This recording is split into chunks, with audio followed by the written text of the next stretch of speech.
CNN's Don Lemon backed up Bill O'Reilly's attack on black people and actually took it a little further. This is interesting. Let's listen. He doesn't go far enough. Because black people, if you really want to fix the problem, here's just 5 things that you should think about doing. Here's number 5. And if this doesn't apply to you, if you're not doing this, then it doesn't apply to you. I'm not talking about you. Here's number 5. Pull up your pants. Some people, a lot of them black, gave me flack for saying that recently on the Wendy Williams show. If you're sagging, it means I think it's your self-esteem is sagging and who you are as a person. It's sagging. Young people need to be taught respect, and there are rules. Sagging pants, whether it's Justin Bieber or no-name Derek around the way, walking around with your ass and your underwear showing is not okay. In fact, it comes from prison when they take away belts from the prisoner so that they can't make a weapon. And then it evolved into which role a prisoner would have during male-on-male prison sex. The one with the really low pants is a submissive one. You get my point? Number 4 now is the N-word. For our generation, what we did was we took the word and we took the power out of that word. We took this word and we made it into poetry. I understand poetic license, but consider this. I hosted a special on the N-word, suggesting that black people stop using it, and that entertainers stop deluding yourselves or themselves and others that you're somehow taking the word back.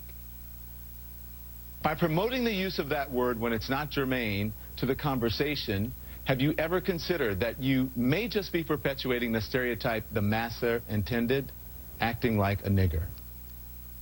A lot of African Americans took offense to that too, and I wondered if I gave the right advice. I really did.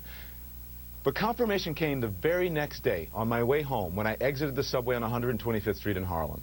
This little kid in a school uniform, no older than 7 years old, he was crying his eyes out as he walked down the sidewalk with his mother. I'm going to be honest here. She turned to him and she said, "I'm sick of you. You act like an old-ass man. Stop all that crying, nigger." Is that taking the word back? Think about that. Now, number 3, respect where you live. Start small by not dropping trash, littering in your own communities. I've lived in several predominantly white neighborhoods in my life. I rarely, if ever, witness people littering. I live in Harlem now. It's an historically black neighborhood. Every single day I see adults and children dropping their trash on the ground when a garbage can is just feet away. Just being honest here. Number 2, finish school. You want to break the cycle of poverty? Stop telling kids are acting white because they go to school or they speak proper English. A high school dropout makes on average $19,000 a year. A high school graduate makes $28,000 a year. A college graduate makes $51,000 a year. Over the course of a career, a college grad will make nearly $1 million more than a high school graduate. That's a lot of money.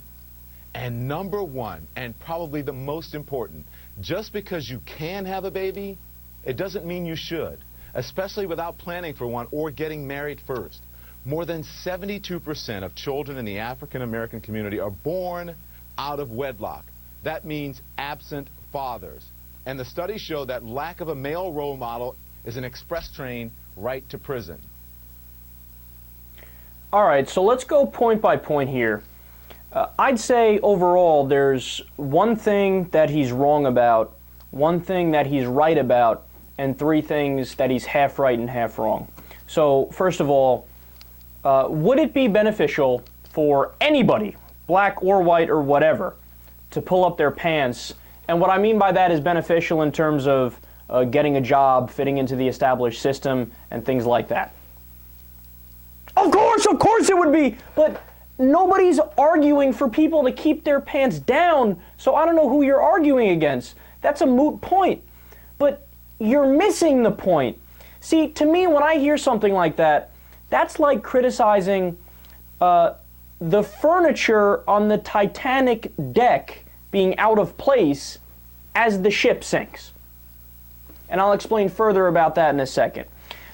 Second, he says, don't say the N-word. Now, on this point, I think Chris Rock and Jay-Z, like he showed those mini clips in there, I think they're right. And I think Don Lemon is wrong. the word as it's used today by black people has been changed. The context is different. It's not venomous. It's a term of endearment. Now, look, Don, you can argue that they shouldn't say it, but you can't argue that the meaning today is the same as it was a generation ago, because that's just simply not true. Then he says, don't litter. Now, again, should people litter? Of course not, but nobody is saying you should. I don't know who you're arguing against. But how is that on your list? How does that even crack the top 100 problems facing the African American community? There are so many more substantive things to talk about. And furthermore, I like how he discussed, what was it, like in Harlem, he saw a black person litter, so you draw the conclusion that all black people litter. How do you not realize how absurd that is? You're using black people from Harlem as your default idea for all black people? I mean, that's insane. And then he says, oh, finish school. Look, he's right about that. Everybody should. And understand, in many ways, students are getting hosed with absurd amounts of debt. But still, in the long run, it does pay off. Now, I think school should be paid for via tax dollars, just like we fund high school, just like we fund elementary school. But nonetheless, look, he's right on that point. That's for sure. Everybody should finish school. And his last point is stop having babies out of wedlock. So again, okay, how do we stop that?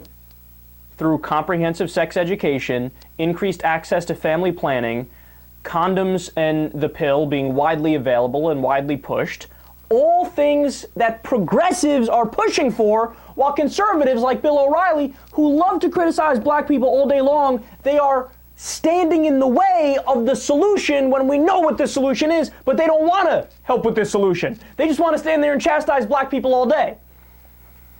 Now, look, if you want to make the criticism of the black community and the white community that parenting is incredibly important and we need to keep our kids in line, and we actually should be authoritarian with our kids and say, look, this is what you're going to do and this is what you're not going to do, and that's the bottom line, because they're little human beings. They haven't existed that long, that you need to teach them because you know more than them, you've experienced more than them, right?